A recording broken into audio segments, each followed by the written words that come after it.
बोलिए कृष्ण कन्हैया लाल की जय। श्रीमत् सद्गुण सालिनम चिदे व्याप्तं जदे व्याकृतिं जीवे साक्षर मुक्त कोटि सुखदम नैकावता राधिपम ज्ञेयं श्री पुरुषोत्तम मुनिवरे भेदादिकीर्त्यं विभुं तन्मूलाक्षरयुक्तमेव सहजानन्दं च वन्दे सदा। આજના શબ્દને તમામ શ્રોતાજનોને મારા હૃદયભાવપૂર્વક જય શ્રી કૃષ્ણ. એક વખત ભગવાન કૃષ્ણ પાસે એ નારદજી આવે છે અને આ નારદજી ભગવાન કૃષ્ણને કહે છે કે હે પ્રભુ, ઘણા માણસોને પૃથ્વી ઉપર અતિશય શક્તિ જોઈએ છે, અતિશય મહાન બનવું છે, તો આના માટે એ વ્યક્તિઓ શું કરે તો એ મહાન બની શકે?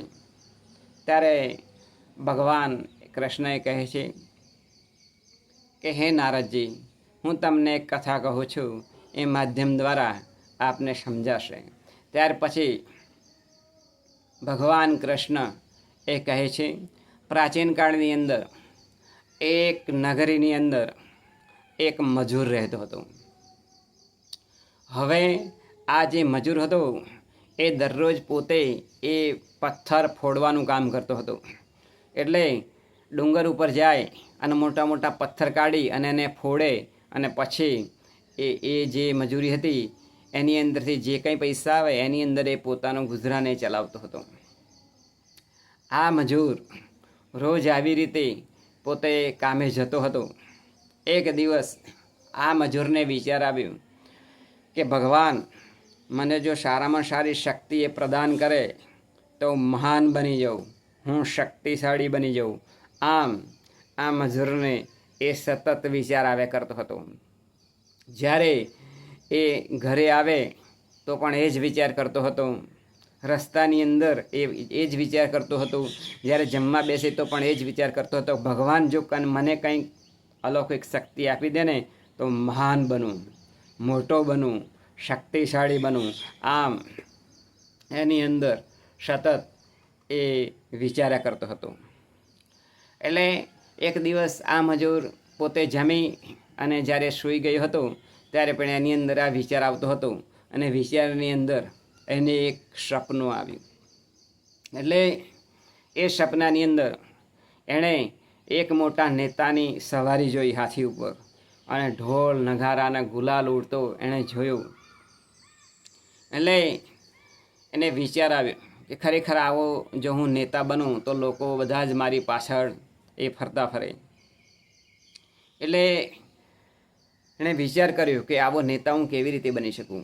એટલે તેણે 2-3 ગામના માણસોને, એ નગરના માણસોને એણે પૂછ્યું. એટલે નગરના માણસોએ કહ્યું કે આપણા નગરની અંદર એક મંદિર છે અને ત્યાં એક મહાત્માજી રહે છે. એ પોતે સિદ્ધ પુરુષ છે, કે એ ધારે તે કરી શકે છે.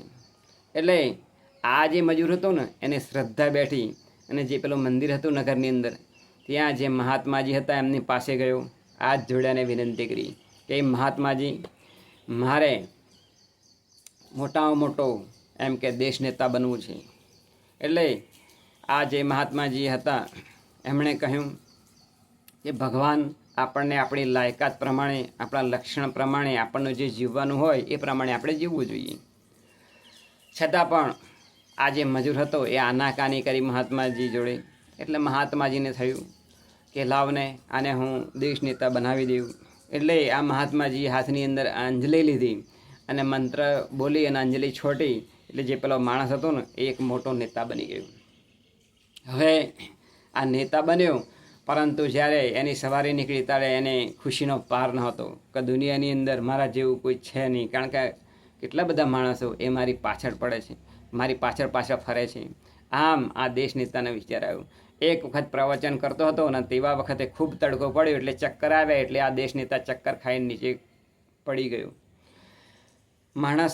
કેટલાક માણસોએ પાણી લાવીને ઉપર છોટ્યું તો આ જે હતો દેશ નેતા એ ભાનમાં આવ્યો. એટલે એને વિચાર આવ્યો કે મારા કરતાં શક્તિશાળી તો તો સૂર્યનારાયણ દેવ છે.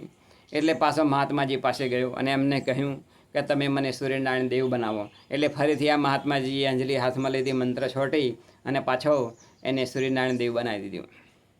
એટલે સૂર્યનારાયણ એ ખુશ થઈ ગયા કે જોયું, દુનિયાની અંદર હું કેટલો બધો પ્રકાશ અને અજવાળું આપું છું, મારા જેવું કોઈ છે જ નહીં. એટલે ખુશ થઈ ગયું.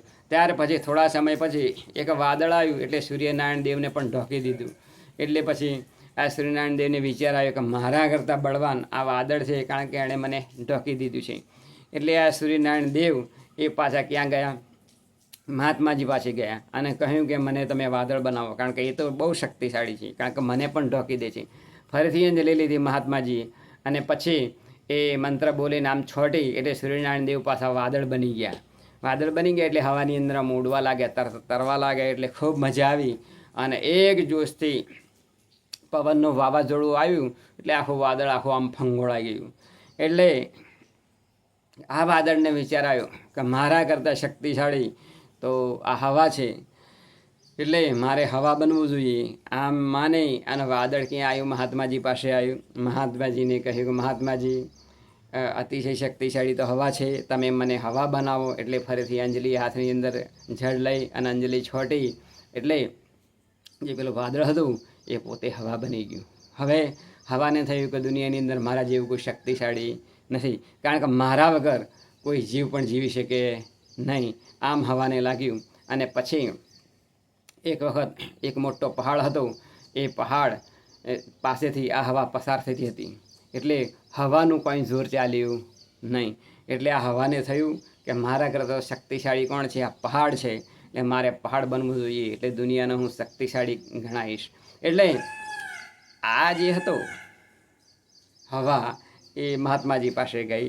મહાત્માજીને હાથ જોડી વિનંતી કરી કે હવા મને પહાડ બનાવો, કારણ એની અંદર ઘણી તાકાત છે, કારણ કે હવાને પણ એ રોકી દે છે. ફરીથી મહાત્માજીએ અંજલિ લીધી અને છોટી, એટલે પહાડ બનાવી દીધું. હવે આ પહાડ નહીં, કોઈક એ તોડતું હતું, બ્લાસ્ટ કરતું હતું, એવો અવાજ આવતો હતો. એટલે એ પહાડ પણ ગભરાઈ ગયો. કહો, આ તો મને તોડનારા દુનિયાની અંદર ઘણા બધા છે કે જે બ્લાસ્ટ કરે છે. એટલે આ પહાડ એ પોતે નિરાશ થઈ ગયો. અને પછી એ નિરાશ થકો એ મહાત્માજી પાસે જાય છે.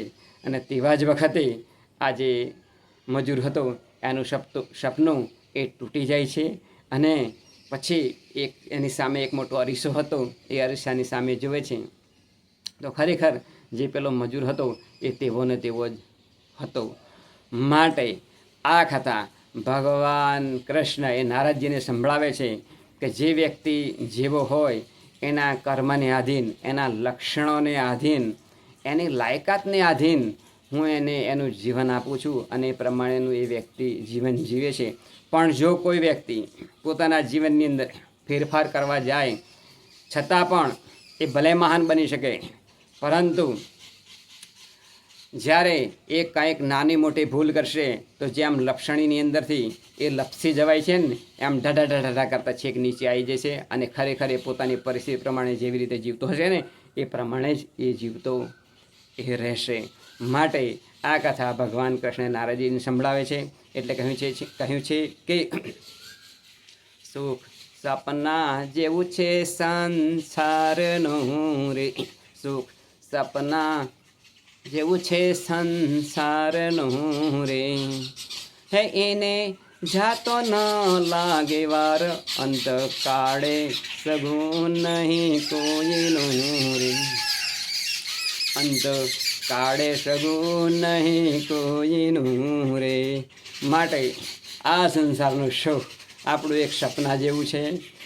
જેમ સપનું તૂટી ગયું અને જેવું જે ચિત્ર હતું એ અરીસાની સામે જેમ મજૂરનું એ પ્રદર્શિત થયું, એમ આપણે પણ જેવા છીએ તેઓ ભગવાન સામે એ આપણે પ્રદર્શિત રહીએ અને આપણી લાયકાતના લક્ષણ પ્રમાણે આપણે ભગવાનને જે જીવન આપ્યું છે કર્મોને આધીન, એ પ્રમાણે જીવન જીવી અને સુખમય એ વ્યતીત કરીએ.